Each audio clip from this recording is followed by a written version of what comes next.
और सोचने की यहाँ पर हमने ये नहीं देखना रावण बुरा था, राम ठीक था, कंस बुरा था, कृष्ण ठीक था। हमने देखना है कि वो बुरे हुए क्यों, किस कारण से बुरे हुए।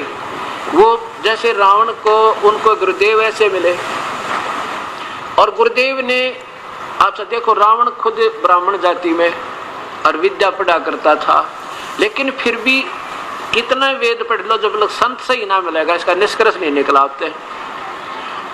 अब गुरुजी भी उनके गुरुजी भी थे, किसके, रावण के।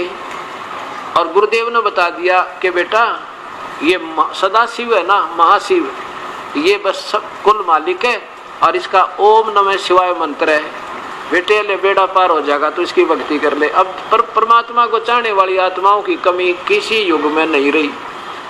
अब रावण ने अपने गुरुदेव की बात को सत्य मान के, और क्योंकि आप निष्कर्ष नहीं निकल सकता जब तक पूर्ण परमात्मा कबीर साहब ही आके अपना सत्य ज्ञान ना देंगे।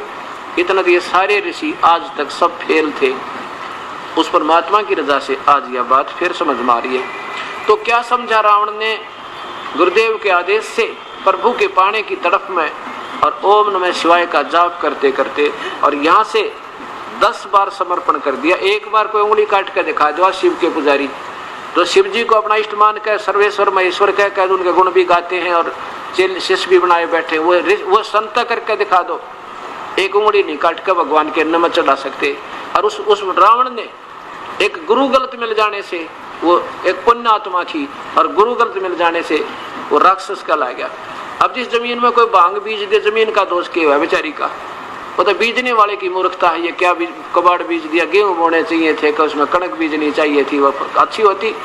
तो उसने गुरुदेव के आदेश अनुसार प्रभु पाने के लिए और 10 बार समर्पण कर दिया, मेरा भगवान प्रसन्न हो जाना चाहिए, मेरे तेरे मेरा शीश भी चला जा।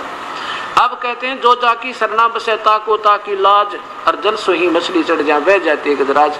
और भगवान शिव भी जैसे एक मंत्री है एक विभाग के, तो ये भी कोई पावर कम नहीं, लाभ ये भी दे सकते हैं, लेकिन ये इतनी ही दे सके हैं जैसे उसको सिद्धि दे दी, और फिर उसमें उसको रिद्धि दे दी, यानी धन दे दिया, थोड़ा बहुत क्या इतना दे दिया कि उसकी बुद्धि खराब होगी।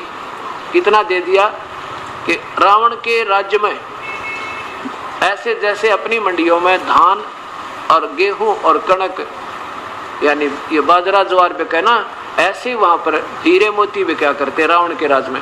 और सिद्धि होगी आकाश में उड़ने की, उस सिद्धि का दुरुपयोग किया कि अपनी माँ उठा ली, सीता ने उठा लिया, नकमी आत्मा।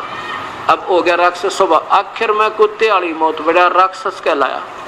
इस तमोगुण का उपासक, ऐसा उपासक तो आप 70 जन्म नहीं हो सकते जैसा रावण था, जो आज शिव के पुजारी। और उस शिव के पुजारी को क्या उपाधि मिली, जो गीता जी में लिखी वही मिली, क्योंकि शास्त्र विधि को त्याग कर जो मनमाना आचरण करता है, वो ना तो परम उसको गति हो, ना सुख हो, ना उसको कोई सुख हो, ना उसकी कोई सिद्धि हो, यानी उसको कोई काम नहीं बना जिसके लिए वो प्रयत्न कर रहा था, यानी मुक्ति नहीं बने हो सकती।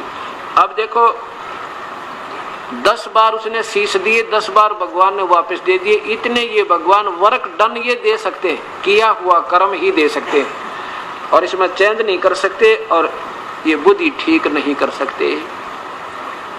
राक्षस कहलाया, कुत्ते वाली मौत में रहा। उसके बाद भगवान शिव तमोगुण का उपासक भस्मागिरी था, आखिर में भस्मा असुर माने राक्षस कहलाया। भगवान शिव के द्वार पे कैलाश पर्वत पे, इसमें जहाँ शिव का लोक है, भस्मागिरी ने 12 वर्ष तक सिरासन पर नीचे सिर करके ऊपर को पैर 12 वर्ष तक भगवान शिव के द्वार का आगे कति सामने, जहाँ गेट से बाहर निकलते हैं उसके सामने 50-100 फुट की दूरी पर वहां तपस्या कर रहा। 12 वर्ष के बाद पार्वती ने कहा कि हे महेश्वर, आप तो समर्थ हो, आप तो दयालु हो, जो चाहो कर सकते हो, इसको दे दो, क्या मांगा आपका सेवक, ये रोजाना मेरे से देखा नहीं जाता। शिव जी कहने लगे, मांग भाई भस्मागिरी, क्या मांगता बेटा, मैं तेरे से प्रसन्न हुआ। भस्मागिरी ने कहा कि मुझे वचनबद्ध हो जाओ प्रभु, ऐसे नहीं मांगता मैं। भगवान ने बोला, भाई सोचा क्या मांगेगा, कोई सिद्धि मांग लेगा, सिद्धि दे दूंगा, एक रिद्धि मांगेगा, ये ये चाहिए, क्योंकि पता है जिसके द्वार पर तू खड़ा है इसके पास क्या चीज है, तो ये वही मांगेंगे। तो उसने कहा ठीक है जी, वचनबद्ध हुआ बेटा, मांग क्या मांगता है। भस्मागिरी ने कहा कि खड़ा हो गया, फिर तो वचनबद्ध होते ही सीधे पैर करके कहने लगा भगवान ये कड़ा दे दो, अपना भस्म कड़ा दे दो जो आपने पहन रखा है। उसमें क्या गुण था भस्म कड़े में कि किसी के सिर पर रख कर न्यू कर देना भस्म, 1 सेकंड में वो जल जाता, आग लग जाती उस व्यक्ति में, समाप्त हो जा, राख हो जाती।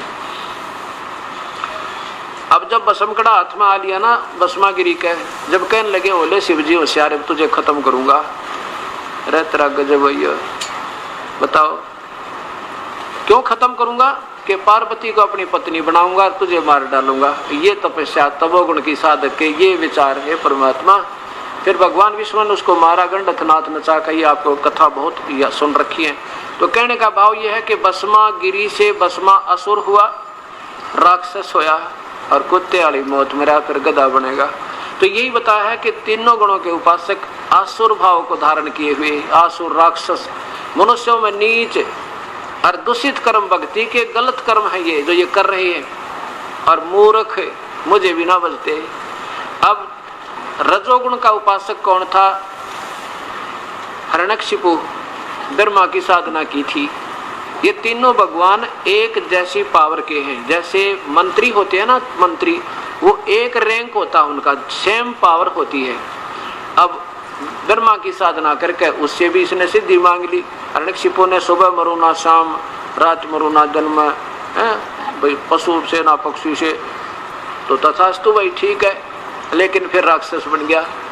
उसी को पाके फिर राक्षस बन गया, अपने बेटे का दुश्मन हो गया, और फिर कुत्ते वाली मौत मेरा राक्षस कहलाया।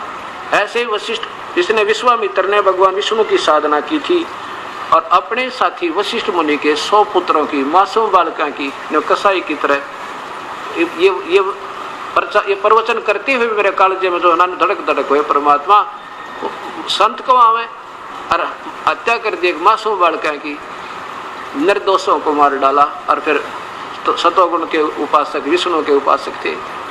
एक और उदाहरण इसी पॉइंट पर देना पड़ता जो यहाँ पर कति प्रॉपर फिट है। आज से 350 वर्ष पहले हरिद्वार में हर की पैड़ी पे कुंभ का पर्व लगा था। वहां पर ये सभी गिरी पुरी वैष्णव नागा साधु अपने अपने मार्ग खेमे में जाकर और स्नानार्थ पहुंच गए। और जब लगा ऊपर भी का समय आया, सुबह सुबह उठ के वो पूरे के पूरे समूह के समूह चल पड़े अपने अपने यानी हर की पैड़ियों पर स्नान करने के लिए। सबसे पहले नागा महात्मा पहुंच गए, और नागा महात्मा जब पहुंच गए तो पैड़ियों पर खड़े होकर के बाकियों को संकेत कर दिया कि वहीं रुक जाइए, कोई आगे मत आवे जब तक हम स्नान करें। हम सर्वश्रेष्ठ हैं, हम निवस्त्र हैं, हम वैरागी और त्यागी हैं, हमने कोई दुनिया से लेना देना नहीं, हम सर्वश्रेष्ठ साधक हैं, पहले हम स्नान करेंगे।